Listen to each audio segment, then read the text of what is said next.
Social media ಇಂದಿನ ದಿನಗಳಲ್ಲಿ ಸೆಲೆಬ್ರಿಟಿಗಳಿಗೂ ಅಭಿಮಾನಿಗಳಿಗೂ ನಡುವಿನ ಒಂದು ದೊಡ್ಡ ಸೇತುವೆ. ಆದರೆ ಇದೇ ವೇದಿಕೆ ಕೆಲವೊಮ್ಮೆ ವಿವಾದಕ್ಕೂ ಕೂಡ ಕಾರಣವಾಗುತ್ತೆ. ಈಗ ಅಂಥದ್ದೇ ಒಂದು ದೊಡ್ಡ ವಿವಾದದಲ್ಲಿ ಸಿಲುಕಿದ್ದಾರೆ ತೆಲುಗು ನಟಿ ಹಾಗೂ ಮಾಡೆಲ್ ವಿಷ್ಣುಪ್ರಿಯಾ.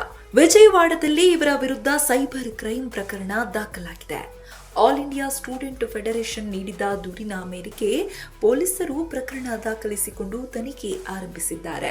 ಆರೋಪ ಏನಪ್ಪಾ ಅಂದ್ರೆ, ವಿಷ್ಣುಪ್ರಿಯಾ ತಮ್ಮ ಇನ್ಸ್ಟಾಗ್ರಾಂ ಖಾತೆಯಲ್ಲಿ ಅರೆ ನಗ್ನವಾದಂತಹ ಹಾಗೂ ಅಶ್ಲೀಲ ರೀತಿಯ ಫೋಟೋ ಮತ್ತು ವಿಡಿಯೋಗಳನ್ನು ಪೋಸ್ಟ್ ಮಾಡುತ್ತಿದ್ದಾರೆ ಎನ್ನುವುದು.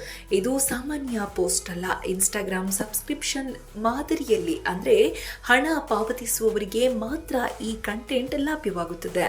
ಪ್ರತಿ ತಿಂಗಳು ಸುಮಾರು ₹399 ಶುಲ್ಕ ಪಡೆದು ಫಾಲೋವರ್ಸ್ಗೆ ಈ ರೀತಿಯಾದಂತಹ ಕಂಟೆಂಟ್ ಅನ್ನ ನೀಡುತ್ತಿದ್ದಾರೆ ಎನ್ನುವ ಆರೋಪ ಕೇಳಿಬಂದಿದೆ. ಈ ವಿಷಯ ಕೆಲವರ ಮೇಲೆ ಕೆಟ್ಟ ಪರಿಣಾಮ ಬೀರುತ್ತದೆ ಎಂದು ಎಐಎಸ್ಎಫ್ ಸಂಘಟನೆ ಗಂಭೀರ ಆಕ್ಷೇಪ ವ್ಯಕ್ತಪಡಿಸಿದೆ. ಒಬ್ಬ ಸೆಲೆಬ್ರಿಟಿಯಾಗಿ ಸಮಾಜದ ಮೇಲೆ ಪ್ರಭಾವ ಬೀರುವ ಸ್ಥಾನದಲ್ಲಿರುವ ವ್ಯಕ್ತಿ ಇಂತಹ ವಿಷಯ ಹಂಚಿಕೊಳ್ಳುವುದು ಸರಿಯಲ್ಲ ಎಂದು ದೂರಿನಲ್ಲಿ ಉಲ್ಲೇಖಿಸಲಾಗಿದೆ.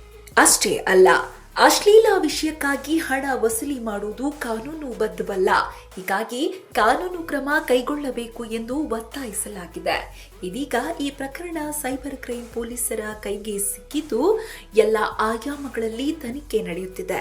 ಇದರಲ್ಲಿ ಯಾವ ಮಟ್ಟದ ಸತ್ಯವಿದೆ ಅಥವಾ ಇದು ಕೇವಲ ಆರೋಪವೇ ಅನ್ನೋದನ್ನ ತನಿಖೆಯ ನಂತರವೇ ಸ್ಪಷ್ಟವಾಗಲಿದೆ. ವಿಷ್ಣುಪ್ರಿಯಾ ತೆಲುಗು ಚಿತ್ರರಂಗದಲ್ಲಿ ನಟಿ, ನೃತ್ಯಗಾರ್ತಿ ಹಾಗೂ ಟಿವಿ ಆಂಕರ್ ಆಗಿ ಜನಪ್ರಿಯತೆ ಗಳಿಸಿದವರು. ಈಗ ಅವರ ವಿರುದ್ಧ ಬಂದಿರುವ ಈ ಆರೋಪ ಸೋಷಿಯಲ್ ಮೀಡಿಯಾ ಬಳಕೆಯ ಗಡಿ, ಜವಾಬ್ದಾರಿ ಮತ್ತು ಕಾನೂನುಗಳ ಬಗ್ಗೆ ದೊಡ್ಡ ಚರ್ಚೆ ಹುಟ್ಟುಹಾಕಿದೆ.